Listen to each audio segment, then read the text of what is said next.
أعوذ بالله من الشيطان الرجيم بسم الله الرحمن الرحيم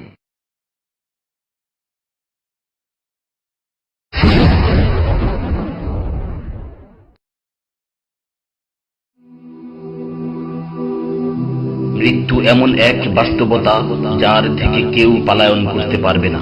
প্রত্যেকটি প্রাণীকেই মৃত্যুর স্বাদ আস্বাদন করতে হবে।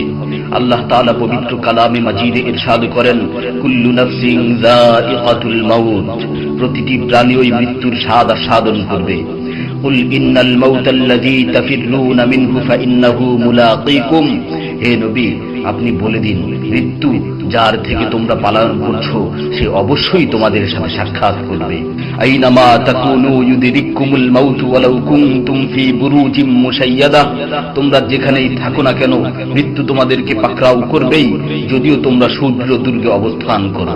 লিকুল্লি উম্মাতিন আজাল, ইযা জাআ আজালুহুম ফালা ইস্তাখিরুনা সাআতান ওয়ালা ইস্তাকদিমুন, প্রত্যেকটি জাতিরই মৃত্যুর জন্য একটি নির্ধারিত সময় রয়েছে। যখন সেই নির্ধারিত সময় চলে আসে তখন তার থেকে এক মুহূর্ত আগ পিছ করা হয় না। এই ক্ষণস্থায়ী পৃথিবী যাকে নিয়ে তোমরা স্বপ্ন দেখছো, এই স্বপ্নের পৃথিবীও একদিন ধ্বংস হয়ে যাবে।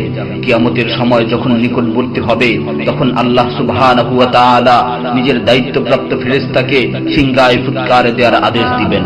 অতঃপর ফেরেশতা সিংহায় ফুঁক দিবেন, ফলে পৃথিবী ও পাহাড় সমূহ উত্তোলিত হবে, চূর্ণ বিচূর্ণ হয়ে যাবে, আকাশ ফেটে টুকরো টুকরো হয়ে যাবে এবং নক্ষত্র সমূহ ঝরে পড়বে, সূর্য তার কিরণ হারিয়ে ফেলবে, সমুদ্রকে উত্তাল করে তোলা হবে। সেদিন কিয়ামতের ভূমিকম্প ও কিয়ামতের ভয়াবহ অবস্থা দেখে সকলেই মৃত্যুবরণ করবে। আল্লাহ তাআলা বলছেন, ইয়া আইয়ুহান নাসু তাকু রাব্বাকুম ইন্না জালজালাতাস সাআতি শাইউন আযীম ইয়াওমা তারাউনাহা তাযহালু কুল্লু মুরদি'াতিন আম্মা রাদা'at ওয়া তাদ'উ কুল্লু যাতি হামলিন হামলাহা ওয়া তারান নাসা সুকারা ওয়া মা হুম বিসুকারা ওয়ালাকিন্না আযাবাল্লাহি শাদীদ।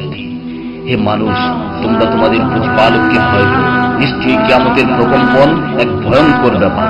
সেদিন তোমরা দেখবে প্রত্যেক স্তন্যদানকারিণী আপন দুগ্ধপোষ্য শিশুকে ভুলে যাবে এবং প্রত্যেক গর্ভধারিণী তার গর্ভপাত করে ফেলবে। তুমি দেখবে মানুষকে পাগলের মতো, আসলে ওরা পাগল নয়, তবে আল্লাহর আযাবই হবে কঠিন। فإذا نفخ في الصور نفخة واحدة وحملت الأرض والجبال فدكتا دكة واحدة, অতঃপর যখন সিংহায় ফুঁক দেওয়া হবে একটি মাত্র ফুঁক, আর জমিন ও পর্বতমালাকে উত্তোলিত করা হবে এবং মাত্র একটি আঘাতে এগুলো চূর্ণ বিচূর্ণ হয়ে যাবে।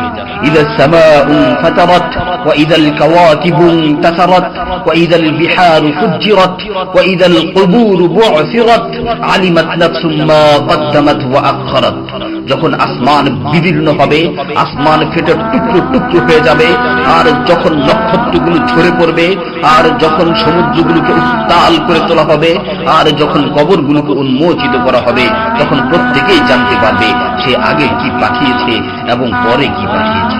সেদিন কিয়ামতের ভয়াবহতায় আল্লাহ সুবহানাহু ওয়া তাআলা ব্যতীত প্রতিটি প্রাণী প্রাণ হারাবে। পবিত্র কালামে মাজিদে ইরশাদ হয়েছে, কুল্লু শাইইন হালিকুন ইল্লা ওয়াজহা, সেদিন আল্লাহর মহান সত্তা ব্যতীত প্রত্যেকটি জিনিসই ধ্বংস হয়ে যাবে।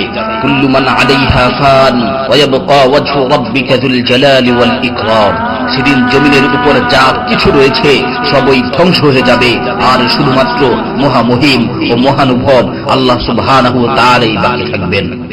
তাফসীরে ইবনে কাসীরে বর্ণিত হয়েছে, যখন ইসরাফিল আলাইহিস সালাতু ওয়াস সালাম সিংহায় ফুৎকার দিবেন তখন সকলেই মরে যাবে। মালাকুল মাউত মৃত্যুর ফেরেশতা এসে আল্লাহ তাআলাকে বলবে, হে আল্লাহ, সকলেই মরে গেছে। তিনি জিজ্ঞেস করবেন, অবশিষ্ট কে আছে?